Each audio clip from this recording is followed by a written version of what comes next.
अलविदा रतन टाटा, देश ने खो दिया एक अनमोल रतन।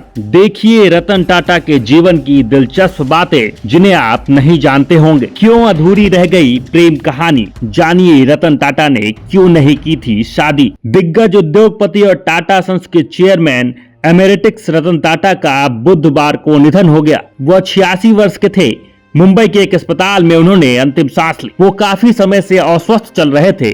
टाटा सन्स के चेयरमैन एन चंद्रशेखरन ने एक बयान में रतन टाटा के निधन की पुष्टि करते हुए उन्हें अपना दोस्त, मार्गदर्शक और प्रेरणा स्रोत बताया। रतन टाटा 28 दिसंबर 2012 को टाटा सन्स के चेयरमैन के रूप में रिटायर हुए थे। टाटा का पार्थिव शरीर नरीमन पॉइंट स्थित national centre for performing arts में रखा गया है, जहां लोग शाम 4 बजे तक अंतिम दर्शन कर सकेंगे। शाम को राजकीय सम्मान के साथ पद्म विभूषण और पद्म भूषण से सम्मानित रतन टाटा को 7 अक्टूबर को भी आईसीयू में भर्ती किए जाने की खबर थी।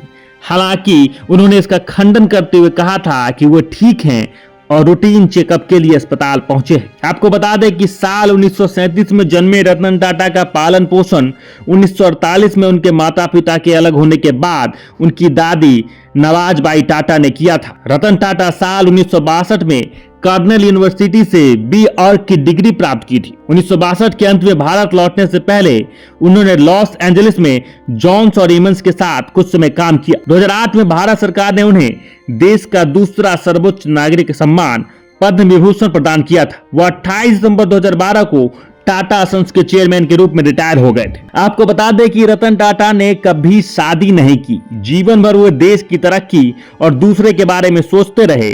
वो भारत के लोगों के लिए ही नहीं बल्कि दुनिया भर के लोगों के लिए एक मिसाल से कम नहीं थे। उन्होंने टाटा ग्रुप को अपनी सूझबूझ से बुलंदियों पर पहुंचाया और आज भी टाटा ग्रुप भारत की सबसे ज्यादा कंपनियों वाला ग्रुप है। रतन टाटा के पास सब कुछ था, लेकिन उन्हें एक दर्द था जिसका जिक्र उन्होंने अपने मैनेजर शांतनु के स्टार्टअप गुड फेलोज की ओपनिंग के दौरान किया था। उन्होंने कहा था कि आप नहीं जानते कि अकेले रहना कैसा होता है। जब तक आप अकेले समय बिताने के लिए मजबूर नहीं होते तब तक एहसास नहीं होगा।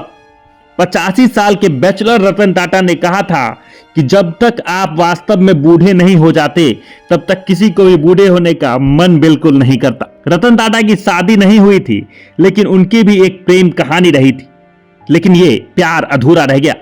रतन टाटा को एक कंपनी में काम करने के दौरान लॉस एंजलिस में प्यार हुआ था, लेकिन वो उस लड़की से शादी भी करने वाले थे। तभी अचानक उन्हें वापस भारत लौटना पड़ा क्योंकि उनकी दादी की तबीयत ठीक नहीं थी।